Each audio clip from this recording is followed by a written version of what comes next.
Welcome to Disability Book Week Superstar Authors. I am your host, Kelly M. Likes. Let me set the scene. I am here in my aunt's favorite gray sweater. I have got a black and white dress on it with some sort of flower. I haven't figured out what. In the back is a shelf of my favorite books. And I don't know if you can see it, but way back there in the corner, I have a little bumblebee. And we are here with superstar author. It is Kamaria, Blackett, Munir, Dr. B. And she Hello. is there. She has got this beautiful bright blue sweatshirt on and beautiful gold earrings. And she looks like she is ready to talk about her book. So welcome, Dr. B. How are you doing? Thank you. I'm feeling great. Awesome. Well, tell me a little bit about yourself. So, I'm a physical therapist by trade. I work in the school system, and I've been working in the school system for the last 16 years. So, I get to work with children, and here I am as a second time author. Awesome. Well, tell me a little bit about your books. So, I wrote two books. The first one is Out of My Chair, and this story is about a young man who needs to move differently in the classroom, and it's all about his friends and teachers realizing what he needs to be successful in the class. And then my second book is Playground Zoo. And my daughter actually helped illustrate part of this book, which is very cool. And this is about kids using their imagination at the playground. And as you can see, my friend here has lost strand crutches. So Awesome. as a physical therapist, that's like exciting for me. All right. So tell me, what is your writing process from thoughts in your brain to holding the book in your hand? What is that process? So I guess initially, like when I started writing, it came out of COVID. So I was looking for books online because that was a really easy way for me to work with my students during telehealth. And then I had this idea. I kept searching for these books. So I found that, I had an idea in my head. And the idea basically, it came very easily. I wrote the story and then I just went back to editing and editing and editing. And it came out of conversations I'd had with students, especially out of my chair, conversations I had with teachers. And then Playground Zoo was just like my imagination went wild and I wanted to have the character in another story. So that was Awesome. basically my process. Awesome. Well, what advice would you give someone who is interested in writing a book or has a thought that they think they should? What advice would you give them?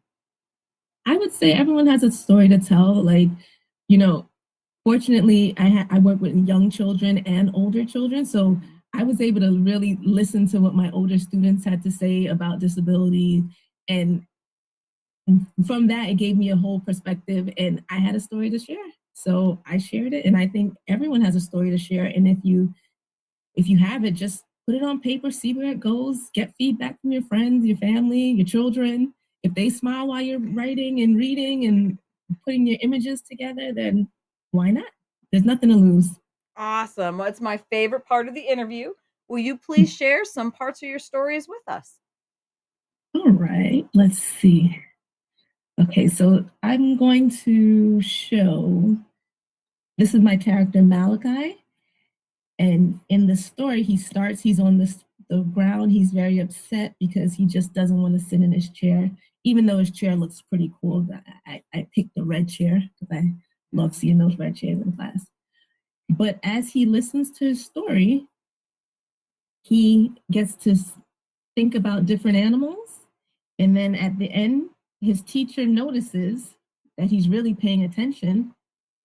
And she says, this is my favorite part. Miss Callie beamed with joy and said, I'm glad you were attentive back there.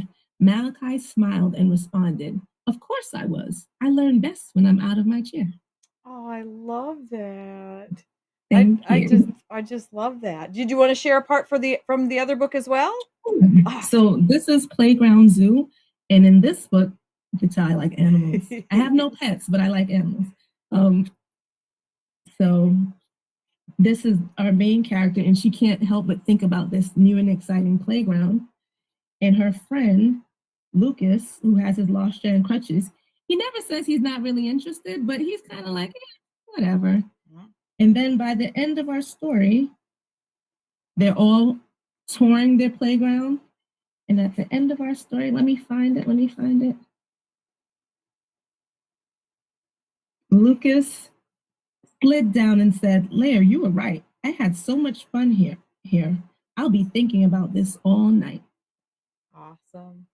And then they go into calling it Playground Zoo. So that is awesome. Thank you for sharing. You are definitely a superstar author. Any final words you'd like to close with?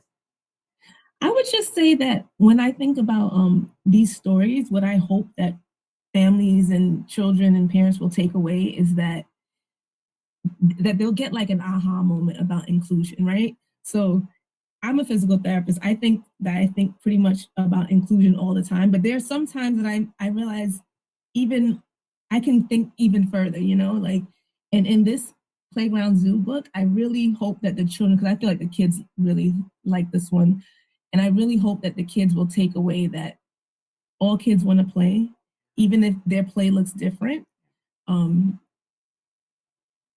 not to assume that this kid doesn't want to do anything just because maybe they have a particular disability. So that's what I want to take away from this one. And I would say from out of my chair, I really feel like it's a nudge and a reminder to the teachers, because sometimes they're like, oh, they're frustrating me, they won't sit still. But that kid is just like, they just need that little something else to stay engaged. So I think those are my takeaways, that we all think about inclusion even further than we have in the past. So awesome. Well, thank you for being a part of Disability Week Superstar Authors. I appreciate your time. Thank you very much. Thank you.